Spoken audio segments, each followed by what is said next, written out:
Moving right along with the bulk here of the material for the chapter, we have 10.2 calling the superclass constructor. So all of this hinges on the idea of the chain of inheritance as Java is aware of.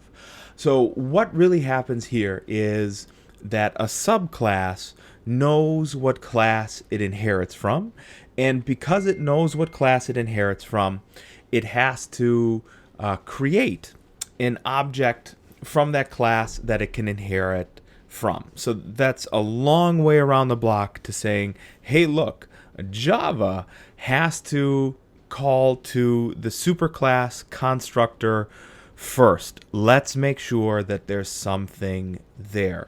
So everything we see here in 10.2 on 624 and beyond relates back to that, is the idea that Java has a way of tracing back to its superclass, and there are these caveats. So I'm actually going to come down to the end of this section here and start with the caveats here. This is 631. First and foremost, we have to know that the superclass constructor always executes before the subclass. So remember, this is something that's been happening all this while with the object class that we've secretly been using. We haven't talked about it yet. That's 10.6. But it's something you need to be aware of so that you understand just how much space you're using and how precious all of those space resources are. Next, we can write super in a statement, but it has to be in the subclass's constructor, and it literally has to be the first line inside of the subclass's constructor. We'll get to that in just a moment. So the availability even of this entire portion of the chapter, so 10 pages ish worth of 6 rather pages ish of material, this literally needs to be the first word of the first line of code inside of your subclass. The super statement literally just calls to the superclass's constructor. That is all that it does.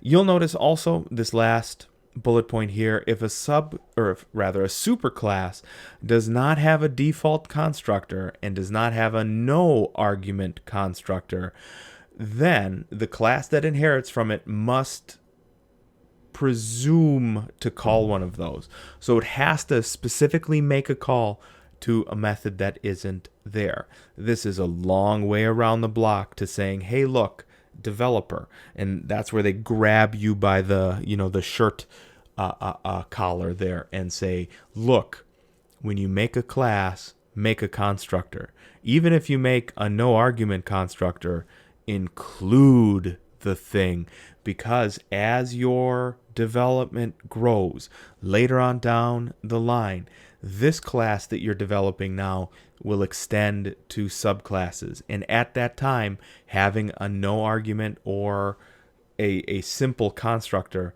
is going to pay off in your benefit. So what does all of this really mean? Not a ton. The example I really want to point you at here that kind of makes this work is here. It's code listing 10-11, and this is on page 627. We've got public class cube extends rectangle. So this is our subclass, right? And if we look at rectangle, this is all of that class's code that's going to make any difference to us whatsoever.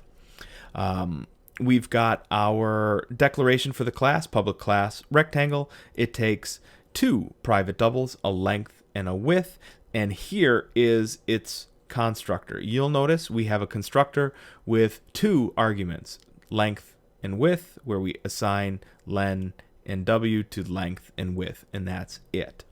So this is the only place where you can use super. So here we have public class cube extends rectangle. So this is page 627, and this is line number 5. That's where we declare our class, right? Here we're declaring public double height, so that's the cube's height.